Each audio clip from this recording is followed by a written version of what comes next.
di bawah. Nggih, Mbah, gareng badhe tanglet malih, Mbah.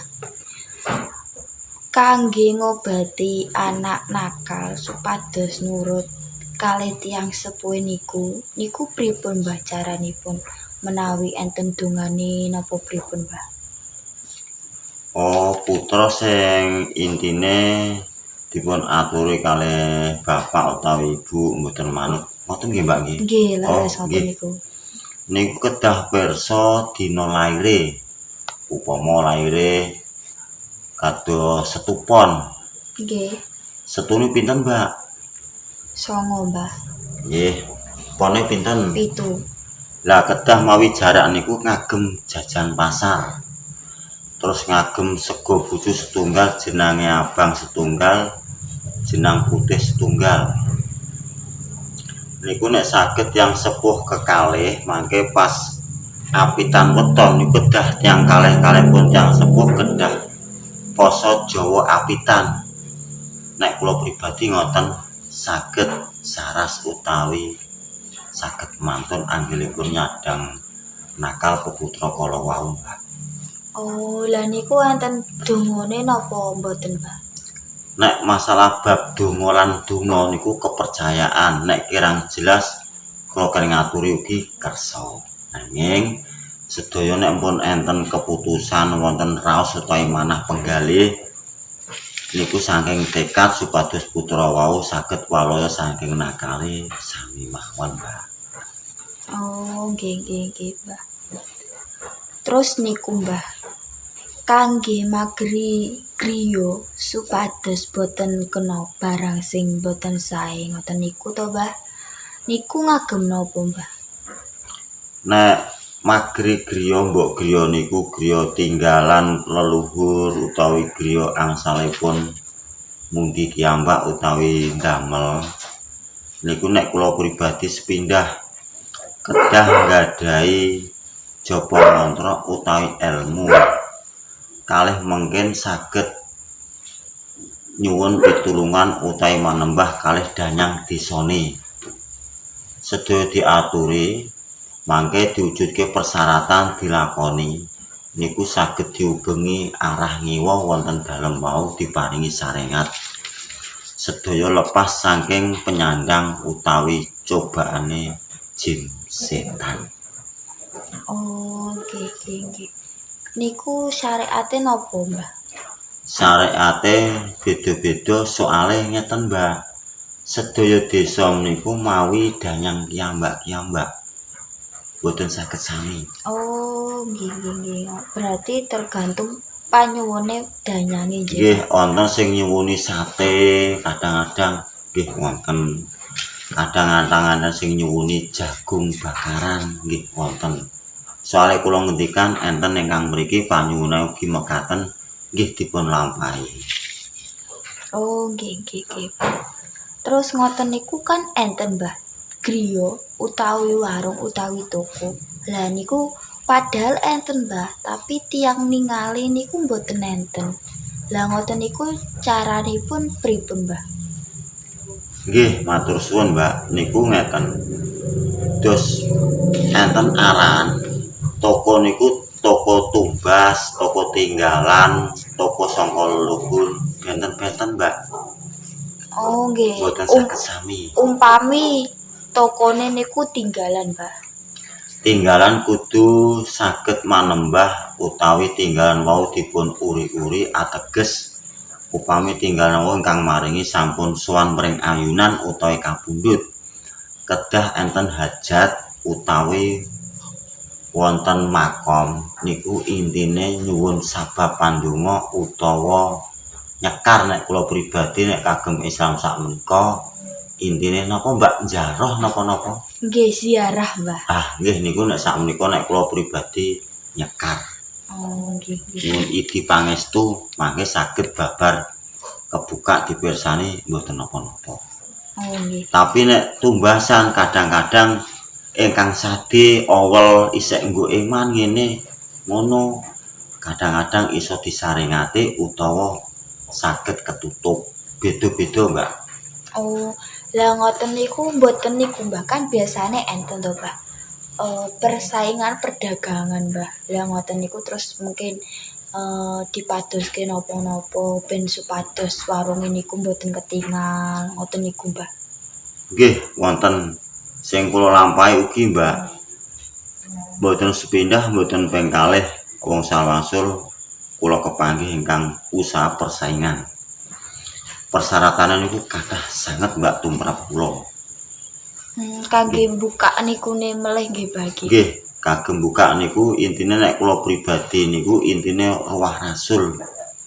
Nek kagem Islam sakmeniki ture dipun wastani kados dene manakipan duka napa lah kirang paham kula. Nek kula pribadi ruwah rasul. Kagem panggang bucu kekalih jaler kalih estri ayami. Niku pun pados ingkang nggadhahi sisik melik. Nek mboten saged nyambung.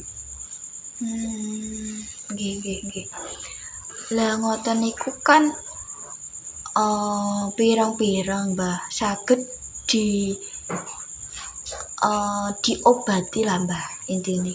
Ditolak ngagem pangelmunan sing namine tolak tanggul. Lah ngoten niku pripun Mbah? Nggih, nek tolak tanggul niku mawi nek kula pribadi Mbak ngagem ayame niku ayam tolak nek sing tolak alami ampun ngantos tolak sing saking peken. Tegese tolak alami niku ayame niku sing inggil mriki Mbak niki cemeng ngantos buntut. Lah sing keng mriki sak mengisor ngantos buntut ugi pethak. Niku ugi miturut sangka danyang niku nyuwun sabiyantu mangke supados lokar penyandange mboten kenging serangan napa-napa dipun paringi tanggul angine saking sakmenika ngagem hajat spiritual.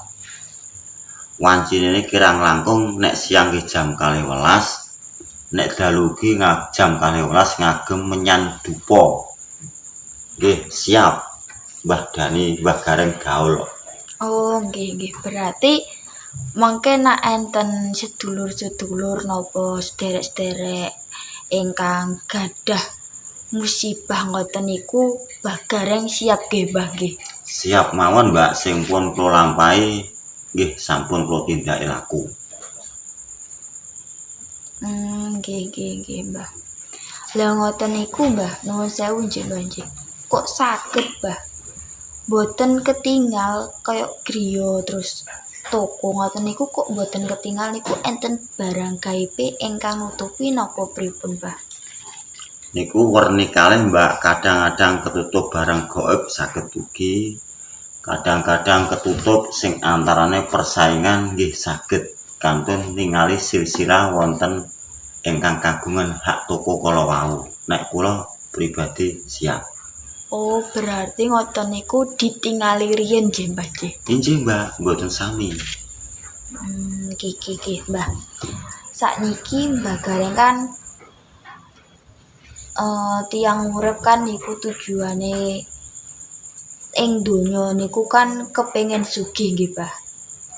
Lah ngoten niku Kang sakniki damel jalan pintas Mbah. Kados persugihan, terus tuyul, penglaris ngoten niku Mbah. Misale supados dagangan niku laris nggih Mbah. Piyambake niku pados jin penglaris. Ngoten niku Mbah. Ciri-cirine warung utawi toko ingkang ngagem jin penglaris niku pripun Mbah? Nggih, atur suwun nek kula pribadi ngeten. Tiyang nek ngagem intine nek kula pribadi nyebar sangka walering urip. Contone mendheteng grumbul-grumbul utawi pados tuyul. Niku tiyange sok pacak brai. Upama estri. Saben medal niku saged astane dibondo wonten wingking ngeten. Kalih mloka mlaku duka tindak peken, duka pundi pun pasti. Terus sarwa busanane mboten nate kok busana awon, tetep busana ingkang sae tur resik. Niku pun ciri khas nek kula pribadi. Ngoten niku lah nak penglaris toko napa warung ngoten niku pripun, Mbah? Nek penglaris toko utawi warung niku beda-beda, Mbak. Kadang-kadang enten sing ngagem paseduluran utawi pengklemunan saged disebut pengasian Raja Brana saged amit sewu lho para sedulur mboten pengasian niku kagem nyenengke tiyang kakung kalih estri edan ngapunten mboten kagem nyenengno kalih dagangane niku ngagem pengklemunan. Oh, Wonten. nggih. Terus niku, Mbah, sing pernah kula alami nggih, Mbah, nggih. Niku kan kula maem teng warung mie ayam, Mbah. Niku warunge niku rame banget, Mbah. Lah, nak maem teng mriku nggih rasane enak, Mbah. Tapi nak pun dibeto wangsul niku benten rasane, Mbah. Lah ngoten niku pripun, Mbah? Nggih niku kula pribadi nggih, Mbak. Mang pirsane niku enten sesuatu utawi sing kirang trep tumraping urip. Berarti kula aturke nyebal wewaler kala wau. Lah wonge brai napa mboten, Mbak? Brai niku napa, Mbah? Brai intine pacak. Mboten niku nggih kagem busana tiyang dodolan ngoten niku, Mbah. Oh, berarti nek ngoten berarti tiyange ngagem pengklemunan pengasian kiyambak dipun lampahi. Nggih, ngagem pengklemunan utawi japa mantra. Oh, lah terus kan enten Mbah teng film-film napa sinetron niku sing dodol niku to, Mbah. Kakike niku dicuci teng baskom manten toyone ngoten niku to, Mbah. Terus niku mungkin dicampurke wonten kuah. Lah ngoten niku bener napa mboten, Mbah? Nek kula pribadi mboten sae, Mbak, cuman niku sewu dalaning urip. Niku amit sewu para sedulur kadang saged rahasia ning nek enten lampahan ngoten delalah niki kasunyatan. Contone niku nyebut telapak kaki bantal belulang utawa marmati kang kangkah waradiari kang mung joragane tiyang sak saged buwana tunduk tumuyut kalih si ingkang sadyan kala wau kasebut asma sinten wonten. Oh, mungkin nak pun disebut ngoten niku berarti tirakate sing dilampahi niku gagal sedaya nggih, Mbah. Nggih, saged.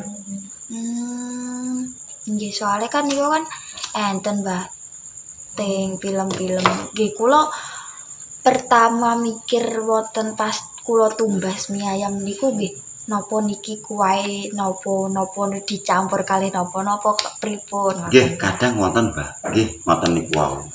Oh, nggih. Sak jagat buwana niku asih welas teko kedhep teko arep teko welas panduluku jejere sing sadyan wau wujud napa tiyang nggih sedaya seneng. Nggih enak. Tapi ngoten niku kok yen dibeto wangsul niku pun benten rasane ngoten niku pripun nek, Mbah? Sinaosa sami wonten dalem kalih wonten panggenan niku pun enten garis wewaler.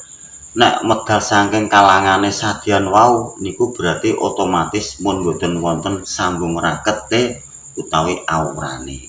Oh, nggih. Berarti nak sampun keluar dari wilayah kawasan warung wau berarti niku pun mboten japa mantrane piyambake mboten berfungsi nggih, Mbah. Nggih, pun lukar saking garis wewaler. Nggih, Pak.